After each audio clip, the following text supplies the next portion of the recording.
Welcome to the INFOWARS Nightly News. It's Monday, November 18th, 2013. I'm Leanne McAdoo, and here's what's coming up tonight. Tonight, are TSA detention pods coming to an airport near you?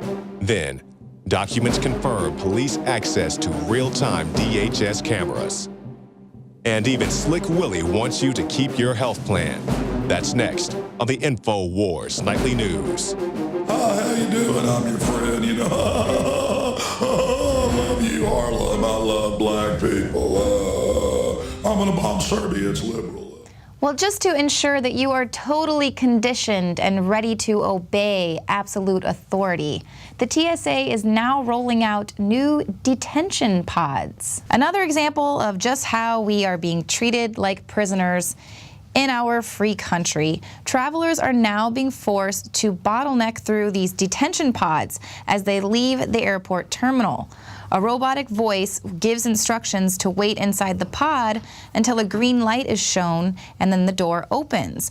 Once travelers exit the pods, they are unable to re-enter the terminal. Now, the justification for installing the pods is that they replace police or security guards who would normally stand at the exit, therefore saving money. But we know that that is a bunch of baloney because the TSA admits in its own words that there is no real threat. What this whole thing is all about is just absolute acclimation, brainwashing, conditioning, so that you'll be okay with groping hands of the TSA and total authoritarian control. There are no terrorists.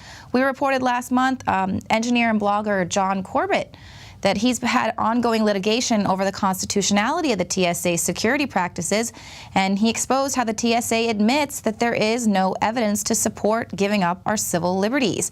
A section that was censored reads, of what evidence the government possesses to rationalize that we should be so afraid of non-metallic explosives being brought aboard flights? The answer, there is none. As of mid-2011, terrorist threat groups present in the homeland are not known to be actively plotting against civil aviation targets or airports. Instead, their focus is on fundraising, recruiting, and propagandizing. And in fact, he said it's been about 35 years since an actual situation where someone was trying to bring explosives into the airport has actually even occurred. So the threat is not real. So why are they imposing these security measures? Don't you feel like every day we're just being pushed and prodded a little bit more into compliance? Something's definitely up. And then we also reported in October about the TSA's expanded screening process and how before you even get to the airport, they're already accessing private and government databases to get information about you, like your car registration, your employment, and so much more. But now, just to remind you that you are a prisoner who has got to be subjected to these detention pods and you must obey and control. But what about the obvious thing here? We saw it during the LAX shooting. In order to avoid gunfire, hundreds of people were stampeding for the exit. So what's going to happen if something like that happens, or if there's a fire or some other threat and people need to stampede to the exit? That's going to cause an obvious bottleneck, obvious problems. But also, why do you have to be subjected to a detention pod to leave the terminal? Haven't you already gone through enough TSA checkpoints? By then, you're exiting the plane. But the TSA isn't the only agency that's tracking your every move, of course. Last week, we told you about the expansive mesh network surveillance grid that's in Seattle. And the police there said, oh, we just forgot to turn the cameras off, but we weren't really actually using them. Well, now we just reported on a new file that's entitled the Police Video Diagram. And this proves that police officers have the ability to access and control live video feed from the city's surveillance cameras, all from the comfort of their police cruisers. So these cameras that track your cell phone and then provide up to your last 1,000 locations and are the ultimate profiling tool. Cops now, they don't even need probable cause to track you. They don't need a warrant. They don't need permission. Basically, they can just decide that they want to see what you're up to and then turn these surveillance cameras so that they will track you and the police can find out what they want to know. And a Seattle police spokesperson said after we exposed those documents last week, they would begin deactivating the program, awaiting public feedback. But reports as of yesterday show that the cameras are actually fully operating. And I'm sure they're not going to give up the authority to surveil the public in that way. I don't believe it. And multiple agencies have access to these surveillance cameras, but what I'm curious about is who has access to the cameras that are spying on you through your Xbox? The new Xbox One, set to be released later this week, can see your penis. That's the shocking discovery made by Fast Company Design's Mark Wilson. After uploading a video analysis of the new console's features, Wilson wrote, quote, "While I'd intended to post the above tech demo of the improved Kinect from Microsoft Research, I noticed alongside the intricacies of a hoodie and jeans, and there's no graceful way to say this, a dong. That's right, the Kinect system's infrared camera is now so sensitive that similar to a TSA millimeter wave body scanner, it shows a clear outline of your genitalia." Wilson also reveals his embarrassment in noticing how the system picked up the outline of his own penis during Xbox One testing at Microsoft's campus in Redmond. Taken on its own, this might be easy to dismiss, but when you consider the fact that Microsoft, maker of the Xbox, was deeply embroiled in the NSA wiretapping scandal, allowing the snooping agency backdoor access to spy on users of its services, things begin to get unsettling. The user will not be able to power on the new Xbox One without first enabling Kinect and standing in front of its camera. The system also requires that it be connected to the internet at least once every 24 hours. The device will also track your eye movements to record which ads you watch, as well as using its array of microphones to enable voice interactivity and distinguish your voice from other people in the room. So I guess we just have to trust that Microsoft won't record and pass on the audio of our conversations to the NSA, just like it did with the data of other individuals who used its Microsoft services. Reports have emerged today that NAMBLA, the North American Man-Boy Love Association, have put in a massive pre-order for the new Xbox One, exhausting current supply. Okay, that's a joke, but you see where I'm heading. Wilson himself notes that whereas Microsoft, aware that children could be targeted by pedophiles, have banned topics or content of a sexual nature on its gamer tags and profiles, they don't seem to be as concerned about the fact that their console has the capability to perform a rudimentary strip search of all its users. Check us out on Twitter at twitter.com/prisonplanet. I'm Paul Joseph Watson reporting for INFOWARS.com. And if having cameras everywhere and the police being able to track your every move through your cell phones wasn't enough to remind you that you are a captive living here in the United States, now the law enforcement ankle bracelets that you see, the GPS ankle bracelets, they also have built-in phones to transmit audio. An attorney filed a motion to have his client's ankle device removed when he noticed that it was remotely being turned on during their private meetings. During the court hearing, he placed a GPS ankle bracelet on the podium and made a call from the device to a technician of the Secure Alert company, that they're the ones that manage the audio. So the technician testified through the GPS bracelet as it was on the podium that yes, the device can in fact be turned on without a warning and record and transmit audio. But you might be thinking, oh, you're a criminal, you don't have the expectation of privacy, but whatever happened to innocent until proven guilty? And it is America, we do still have attorney-client privileges. So this is actually kind of shocking and a little bit scary that they can tap into your private conversations with your attorney without warning you. Well, stick around because coming up next, I'm going to have the latest dire warning from doctors regarding something that you're probably letting your kids do every day. We'll be right back.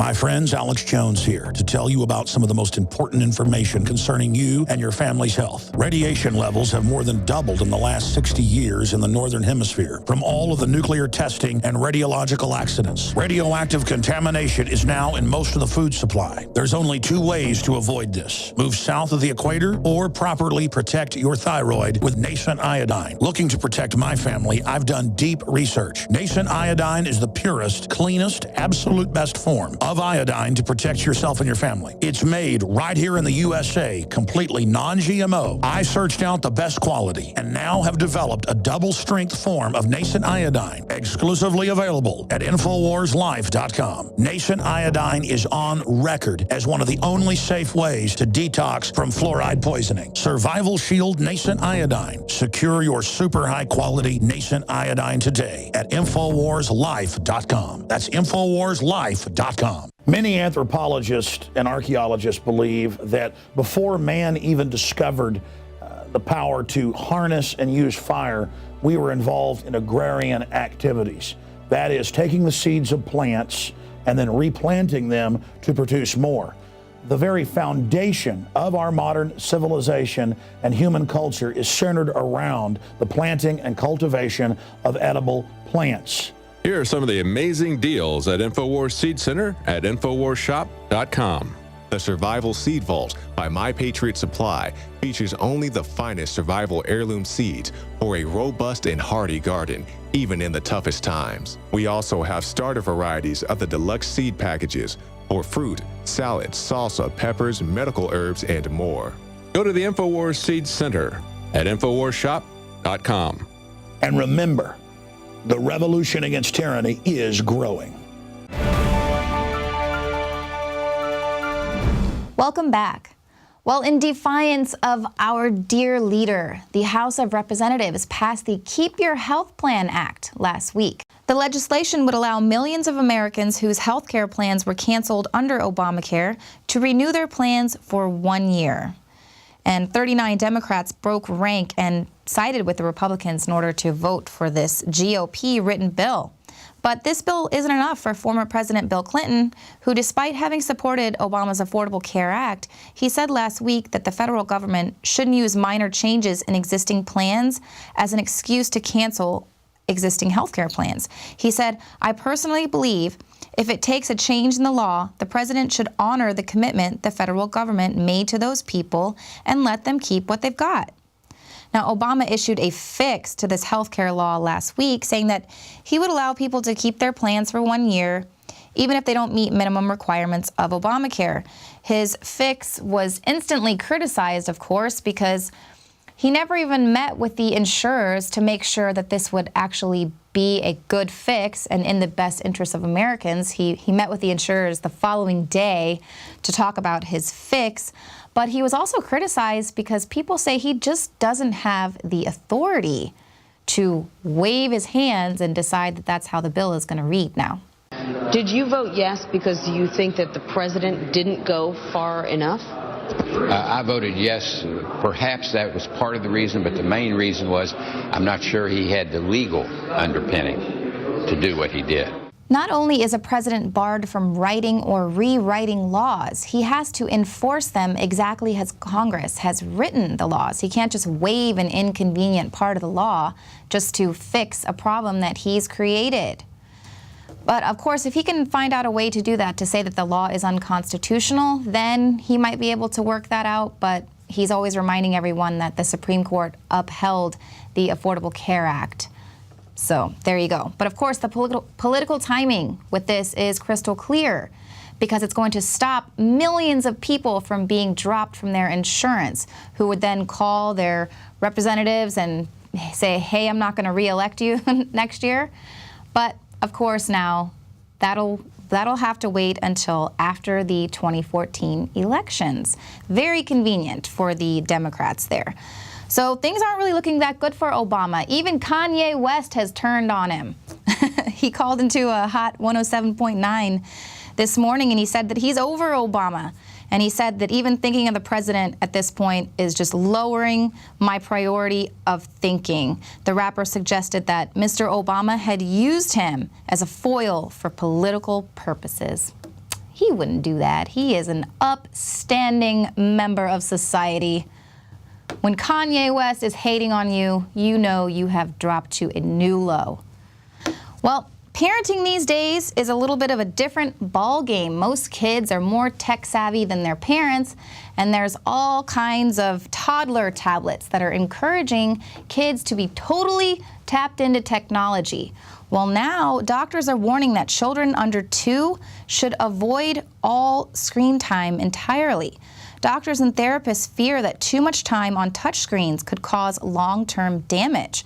Occupational therapist Lindsay Marzoli said if they are always on the iPad and not actually doing those paper pencil activities that they should still be doing, those muscles are going to remain weaker. 6-year-old Nolan Ulrich, who is part of occupational therapy, and he's working on hand-eye coordination and finger movements like grasping and pinching, as well as balance and posture, which are all problems that kids can develop if they spend too much time with touchscreens instead of running, jumping, building, and drawing. What happened to playing? Marzoli said that what we're seeing is a lot of children coming in with some motor delays, some decreased muscle strength in areas. So that is pretty incredible. I know just from doing my own work that we all kind of hunch over, and I'm just like, the future with what's going to happen with these kids, our society is devolving. We're going to be like degenerate lurches in 50 years. Get outside and play. Well, stick around, because coming up we're going to have an excerpt from the Alex Jones show. James Teague was not only an eyewitness to the JFK assassination, but he was hit with a stray bullet fragment that struck the president. And he talks about that experience with Alex coming up next, so stick around.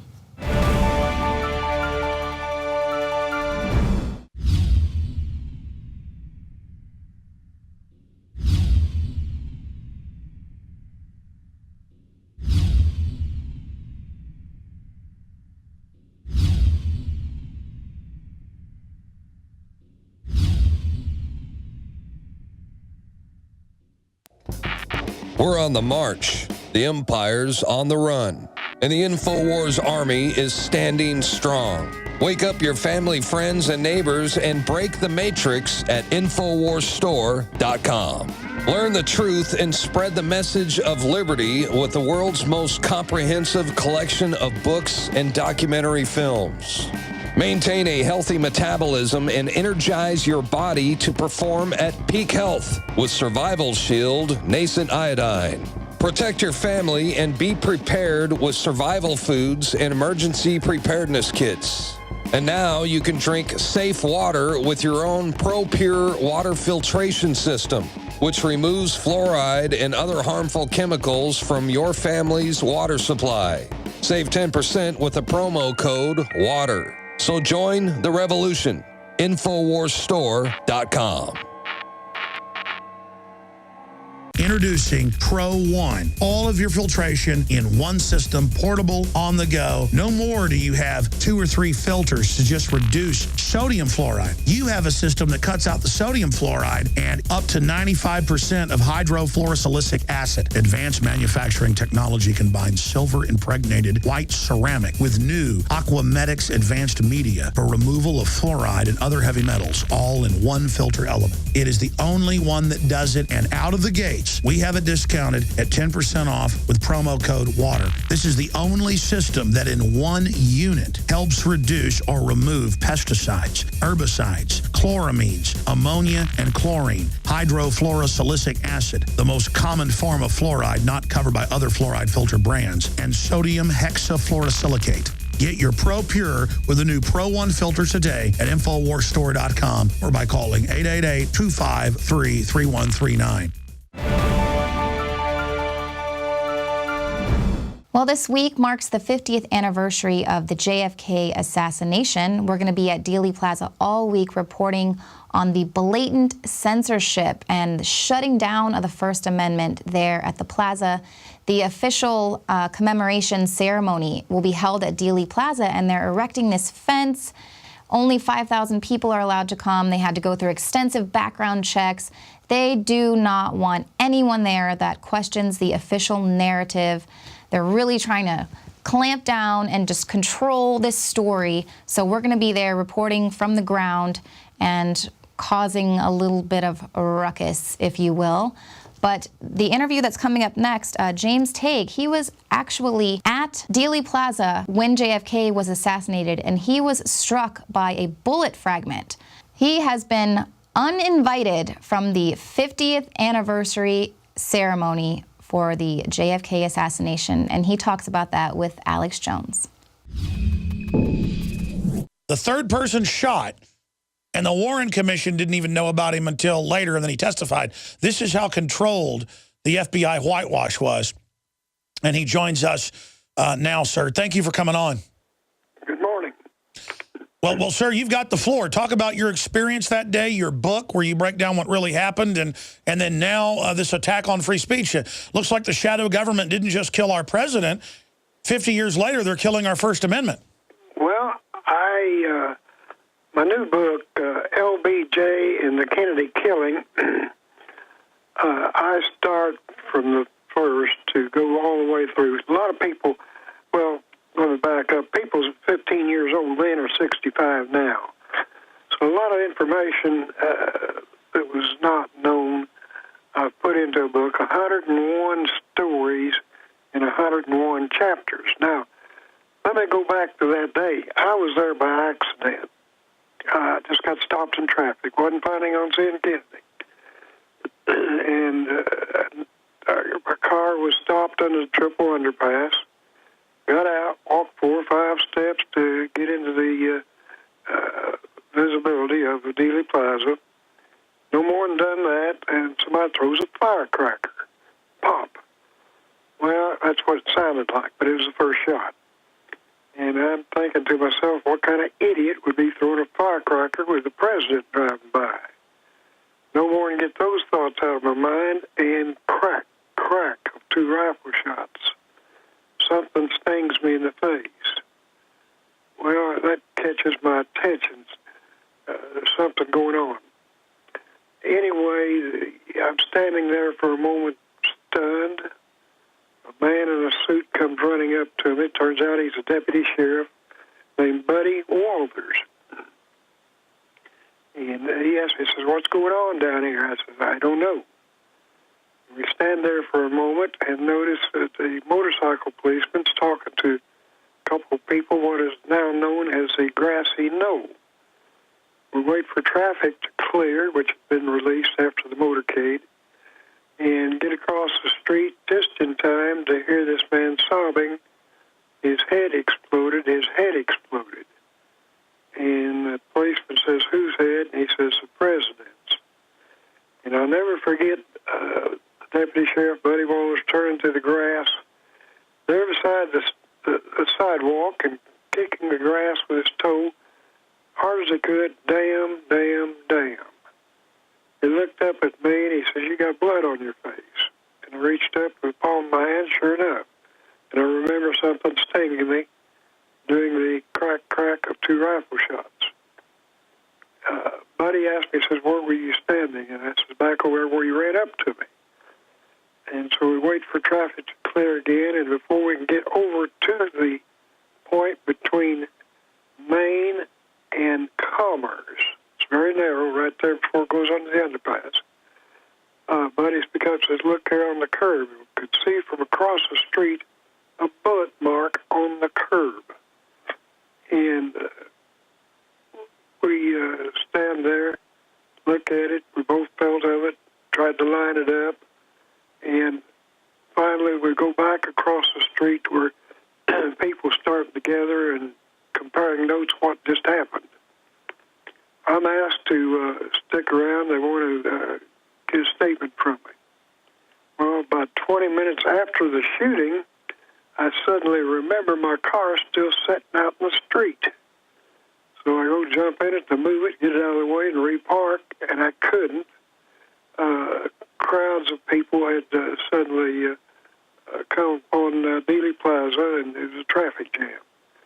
So I drove on down to the police station, told the desk sergeant I was there, he sent me up to homicide, and I sat in homicide for perhaps 30 minutes until a sergeant walks, or detective named Gus Rose walks in. And the detective takes out a yellow pad and takes briefly the notes. It was very simple. I just got stopped in traffic and something that stung me on the cheek, blah, blah, blah. And as we're about to end up, there's a noise there at the door of homicide, and two policemen bring a man in handcuffs behind his back. And Detective Rose says, "What you got there?" And one of the policemen says, "This is the man that killed the policeman over in Oak Cliff a while ago." So anyway, I was excused at that point, went home. But that night, I noticed on TV the man they'd brought in while I was there was Lee Harvey Oswald. Now, at that point, I sat down that evening for some reason, I don't know why, and pulled out a spiral notebook and wrote down everything I could remember from that day. Well, I know why. That's common sense. You just saw the president get executed, and you want to keep everything fresh. That's exactly what I would do. Well, that's what I did. Still got it today. And anyway, through the years, I collected a lot of notes, this, that, and the other. Put it out of my mind for years. This was something in the past. Did not allow it to interfere with my family or my career. But my wife kept a lot of notes and got it in the books. And in 1988, I'm on a plane going to New York. And get talking to the lady next to me. It turns out she's Madeline Brown, Lyndon Johnson's mistress for 21 years. The tale she told me was almost unbelievable. I absorbed it, put it in the back of my mind, but did not let it get to me. And by the way, I knew her and interviewed her in person many times, and she even had a son with LBJ. Stephen. Absolutely, and I had family that lived in Austin at the time, and I mean, pretty much everybody then, it was such a small town, knew about LBJ and the things he was up to, but it's on record that that really was his mistress.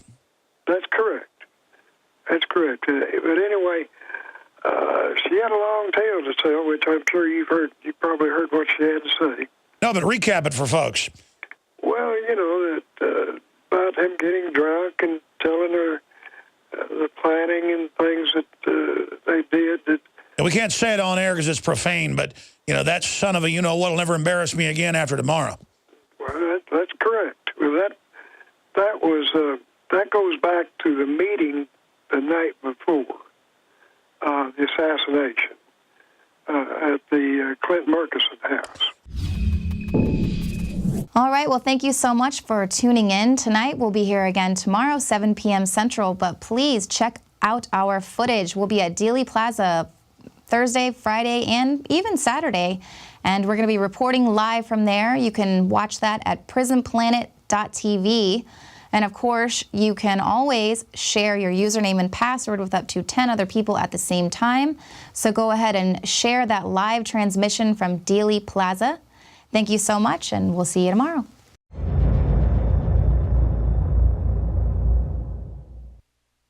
Now you can watch The Alex Jones Show live as it happens at Infowars.com/show. You'll find links to all of our content there and a free 15-day trial for Prison Planet TV. More than 60 movies and documentaries all in one place at Infowars.com/show.